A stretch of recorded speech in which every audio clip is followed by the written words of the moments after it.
The Grand Canyon is one of the Earth's most beautiful and mysterious places.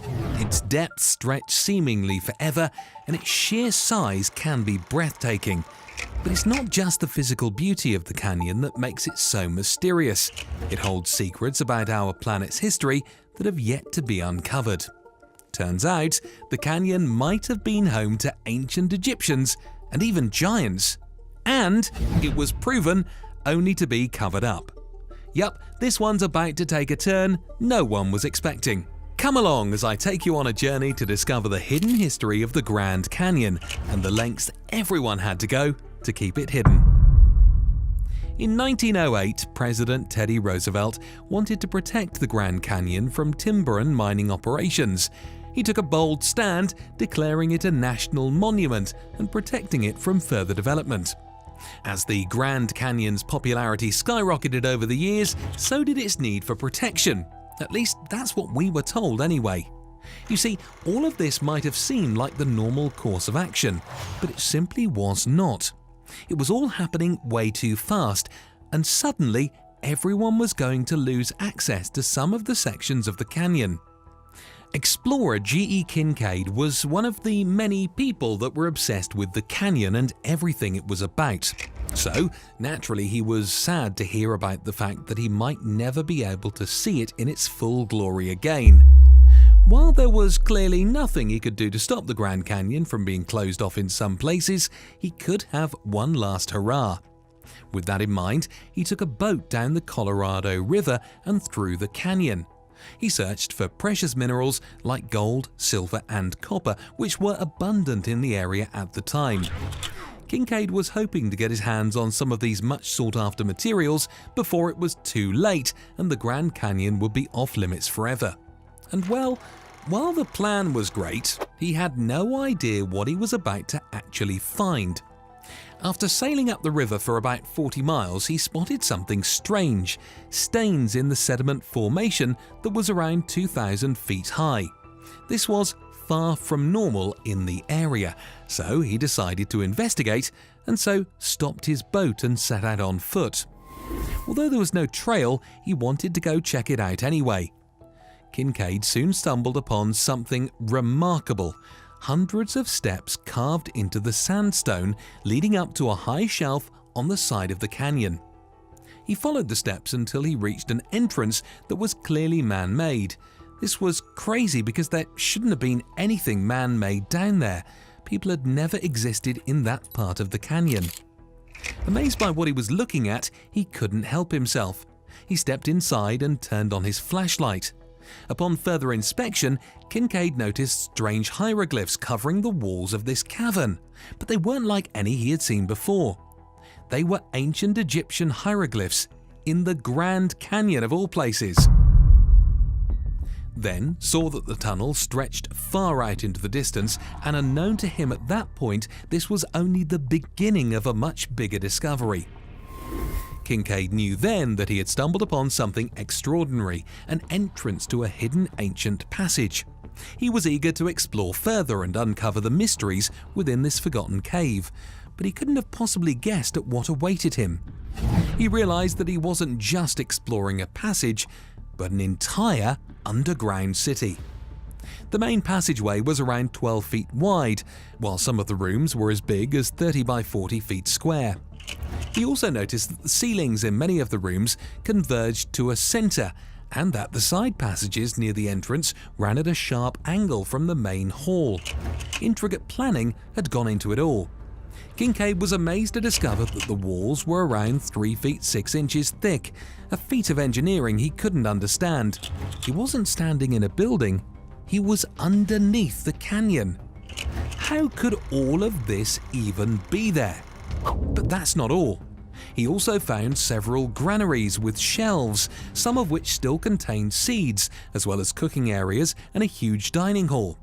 The rooms were full of all kinds of artifacts, including metal tools made out of copper, a technology that shouldn't have existed in this area. Then he found another large room, what appeared to be an area for metalwork, but with no trace of where or how it was done or its origin. Just when Kincaid thought his discoveries were over, he stumbled onto yet another large room, a crypt with shelf upon shelf and row upon row of mummies. He had no idea when this place was used, what it was for, and who the builders were. It was then that Kincaid realized he was going to need help if he wanted to explore the entire underground city. Because this wasn't just an artifact, there was hundreds of years of history here to uncover, and he wanted to do it all as fast as he possibly could. After naming his insane discovery, the Citadel, he sent artifacts and notes to the Smithsonian, asking for financial and logistical support. They agreed, and Professor S.A. Jordan arrived soon after with a team of 40 scientists, researchers and labourers to help with the excavation and exploration. That would be much better than him just exploring the lands all alone on his own. He needed the skilled hands and eyes to gather as much information about this underground city as they possibly could. After further investigation, it became obvious that the cave system had been expertly designed in a symmetrical layout. It wasn't just a random set of rooms and tunnels. All of the tunnels eventually led to one central chamber where a giant statue resembling Buddha sat cross-legged with a lily or lotus flower in each hand. The scientists weren't sure what religion the idol represented, but believed it may have been related to ancient Tibet. Then came the Cross Hall, a huge room measuring over 100 feet long. There were rows of mummies on shelves at various levels, with copper cups and broken swords on small benches at the head of each row. Some of the mummies had been covered with clay, while others were wrapped in a bark fabric. The urns and cups on the lower shelves were crude, while those on the higher shelves had more intricate designs. All of the mummies examined thus far were all male. No females or children had been found in the entire area, leading Kincaid to believe that this was some kind of warrior's barracks. As they made their way through the citadel, it became clear that this wasn't just a temple inhabited by a few priests. It was an entire city that had been lived in by thousands of people for hundreds or possibly thousands of years. The team found evidence all around them that pointed to a vibrant, thriving community filled with everyday life. But who were they? And more importantly, what happened to them? With over 40 scientists, it's not surprising that a bunch of theories came up. While a lot of them were totally different from one another, there were two things everyone agreed upon. The civilization that crafted this citadel was incredibly advanced for its time and far more sophisticated than any of the native tribes that had occupied the area for thousands of years. But the craziest of it all was that it wasn't local to the Grand Canyon. This was an ancient civilization that had travelled from either Egypt or Asia.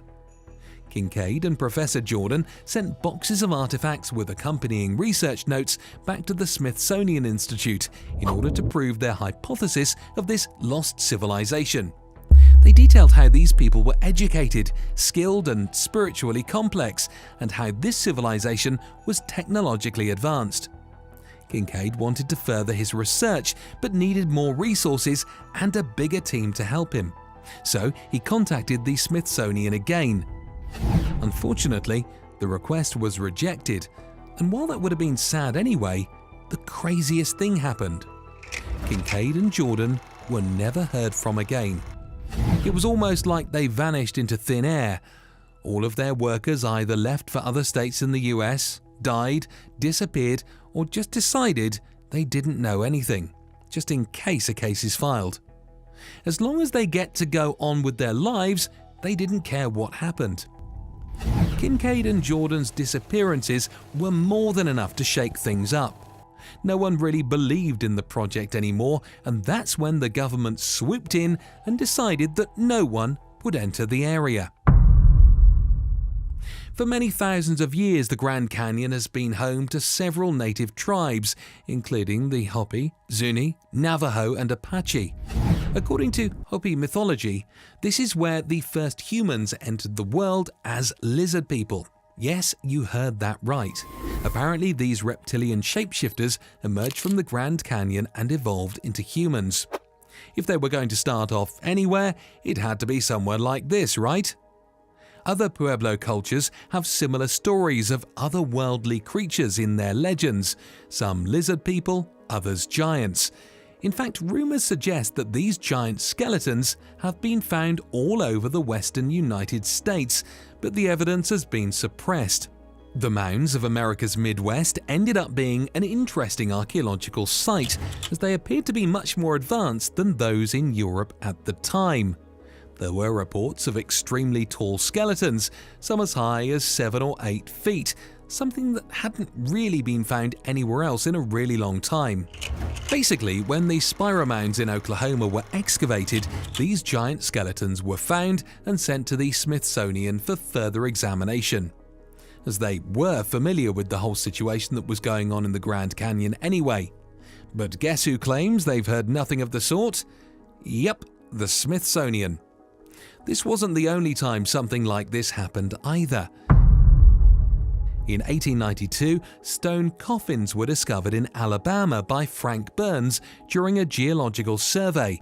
These coffins weighed several tons and were hollowed out by fire and metal chisels. The findings were sent to the Smithsonian, where they were lost for a time before being rediscovered in 1984. Frederick J. Pohl asked the institution about these coffins, only to be told that they could not find them in their collections, although records indicated that they had been received at some point. Pohl then asked about the giant stone coffins and was told that they were stored in a warehouse contaminated by asbestos, making it impossible for anyone to see them, for safety purposes. 8 years later, the Smithsonian claimed that the coffins had been found, but failed to provide any further evidence of their existence. It was as if they just mentioned it once, so they'd never actually have to talk about it again. All these curious events have led many to believe that the US government is actively suppressing archaeological discoveries, and the Smithsonian's inability or unwillingness to confirm these findings only adds fuel to the fire. Even though there's not that much public information, David Hatcher Childress's book Ancient Aliens on the Moon gives us another look at this fascinating discovery. This is great, considering we can't really learn that much about it from the sources that should have been giving this information. Instead, they're just suppressing it. Other books like Forbidden Archaeology by Michael Cremo, The Mystery of the Mounds by Robert Silverberg, and The Man and Impact in the Americas by Paul Baer offer further insight into this ever-growing controversy. But even if you take a look at some of the legends from the area, the Hopi people have a legend that dates back thousands of years. According to the story, a sky god came down from what they called a moving star and rescued them from destruction. This savior then led them to underground caves where they were safe. Afterward, the same god returned to his moving star and disappeared into the clouds. The Hopi also have stories of mysterious people called the Havmusos. These creatures are said to be small, pale-skinned humanoids with large eyes like an insect alien. They believe they lived in a vast underground city and traded with faraway peoples. They were even rumored to possess weapons capable of killing a man instantly. The most interesting part of their legend is that they flew around in silver canoes that made a humming noise and could move like an eagle at great speeds. These stories have been echoed in the myths of many ancient cultures, which also tell tales of a great flood that melted the ice caps and caused sea levels to rise 400 feet. This disaster wiped out cities, possibly even whole continents. Afterward, godlike people came down from the sky and gave humanity the gift of civilization and taught them things they had forgotten before the Great Flood, like writing, astronomy, and agriculture. Could the city in the Grand Canyon be evidence of this time in history? If so, then why is the Smithsonian actively suppressing it? 2 front-page articles from the Phoenix Gazette were published in 1909 and presented this story as fact. But mainstream researchers later called it a hoax, simply a fantastic story designed to sell newspapers in the 19th century. Yet despite these attempts, many people still believe that there's truth in these ancient tales. Perhaps the Havmusos and their silver canoes aren't a myth at all, but an advanced civilization kept hidden. It's possible that beneath the Grand Canyon lives an entire world of secrets waiting to be discovered. And maybe there are still some secrets out there left for us to unearth. Now, considering the Citadel was such a massive discovery, they can't just pretend it's not there. Well, they are pretending it's not there. But can they really hide what's very clearly out there? You already know that someone's going to go out there to find the truth for themselves, even though the original discoverers disappeared. In spite of the fact that the government has banned people from exploring and mapping any caves in the Grand Canyon, a few people have still taken a chance at discovering something new. From 1998 to 2001, explorer Jerry Wills and his wife Kathy set out on a mission to uncover the truth behind Kincaid's mysterious finding. Even though it's been extremely hard to get a hold of any information about it for decades now. After years of research and exploration, they believe they have located the entrance to this underground city. However, getting there is no easy task. The area in which the cave is supposed to lie is off-limit to visitors, as it is located on government land, which is convenient. Unfortunately, the caves and caverns in this area are incredibly dangerous. According to them, the entrance to Kincaid's Citadel is located 1,486 feet down the sheer canyon wall, making it nearly inaccessible. Even if someone managed to find their way in, they may not make it out alive. With treacherous terrain, hidden crevices and narrow passages, one wrong move could be disastrous. You could have rocks falling and blocking the exit, oxygen running out, or injuries because of the tough terrain that you might just not make it out of. The government claims that's why they're so strict about keeping people away from the area. They don't want anyone risking their life or taking something that may not be theirs to take. But even with all the warnings, some people are still determined to find out what lies beneath the Grand Canyon walls. When Jerry and Kathy's team tried to explore the area, they were constantly watched by an unmarked plane in a no-fly zone. It was clear that the helicopter wasn't just a private one. It was there, sent by the government, to specifically keep an eye on the team. Maybe so, if they were to land on something concrete, they'd disappear too. When they checked out the area away from the clear view of the helicopter, they decided to go below. They thought that there may be a tunnel, ventilation shafts, or any other possibilities for getting down below. While they did find one ventilation tunnel, when they actually tried to go in it to gain access to the Citadel, they found cement blocks had been placed in the middle of nowhere. Some of these platforms even had hardware and anchors that seemed to be used for mountaineering, not things that would have organically been there, even considering the strange nature of the Citadel itself. The authorities attempted to explain these strange occurrences by saying the platforms are there for rockfall prevention, but many can't help but wonder if there's something more going on here. Considering the mountain of evidence against the government for trying just constantly to hide more and more information about the discovery, chances are that there are no coincidences here. At least not when the US government is involved, and everyone who's ever come close to finding out the truth has mysteriously disappeared. What do you think is going on underneath the Grand Canyon? Could there be more evidence of giants that the government just doesn't want us to know about? Or is there something bigger going on that we haven't even heard of? Let us know your thoughts in the comments below. If you liked this video, please give it a thumbs up, and as always, we'll see you in the next one.